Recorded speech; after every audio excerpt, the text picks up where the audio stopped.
गरीब मराठ्याचं आहे, त्यांना आपण ते देऊन टाकलं. आता अंतरवालीनं शेवटी विजयाचा गुलाल उधळलाच, हाटलेच नाही. लई काड्या घालायचा प्रयत्न केला, काय गेला, काड्या नाही कोड्या नाही काही नाही काही, ते आम्ही आमचं नंतर बघू म्हणायचे. मलाच येऊन म्हणायचे, गाव म्हणल्यावर भाऊ भाऊ येतं, ओली तिला झालं तरी बी तिकडं व्हायचं, इकडं आलं म्हणायचं आम्ही दोघं संगच. हे प्रेम सोपं नव्हतं. आज मी स्पष्ट बोलायला लागलो, ते हे सोपं नव्हतं. नसतं मग एकामेका डवची केली का ते म्हणत असे जाऊन तिकडं, तू प्लस बघ तिकडं, आम्ही नाही येत.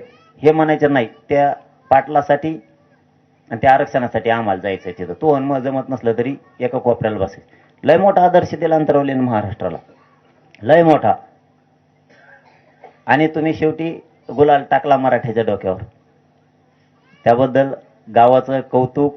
आणि विजय मेळाव्याला सगळा महाराष्ट्रच येणार आहे अंतरवलीला गुलाल टाकायला, काही टेन्शन ना घेऊ तुम्ही. विजय मेळावा एकदा डिक्लेअर झाला ना, अख्खा महाराष्ट्र पुन्हा एकदा अंतरवलीत येणार आहे. अंतरवलीच्या गल्ल्या गल्ल्यात गुलाल दिसणार तुम्हाला, कुंकड बी. आपल्याला नुसतं जेसीबीनेच गुलाल बाहेर काढावं लागत. इतके लोक येणार आहेत. आणखी ते डिक्लेअर नाही केलं आपण, पण आता काय, मला काय बोलता पण येत नाही. विजय नसता तर वेगळं होतं. सगळं मिळेलं मराठीने, आता काय नाही राहिलं. जवळपास 96% लढाई जिंकली.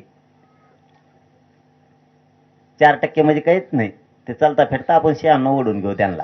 आता हो, लय भारी. तुमच्या सगळ्या गावकऱ्यांचं खरंच महाराष्ट्राच्या मराठा समाजाच्या वतीनं मनापासून कौतुक करतो, तुमचे आभार मानतो, धन्यवाद. खूप लढू लागलात. आता बाकीचं तर काय बोलायचं नाही मला. या व्यासपीठावर पहिल्यांदा या व्यासपीठावर गुलाल पडलाय मराठ्यासाठी. खूप कल्याण झालं आपल्या जातीचं. फक्त मराठा समाजाला अंतरवलीतून एकच संदेश देतो, समज गैरसमज ठेवायचा नाही.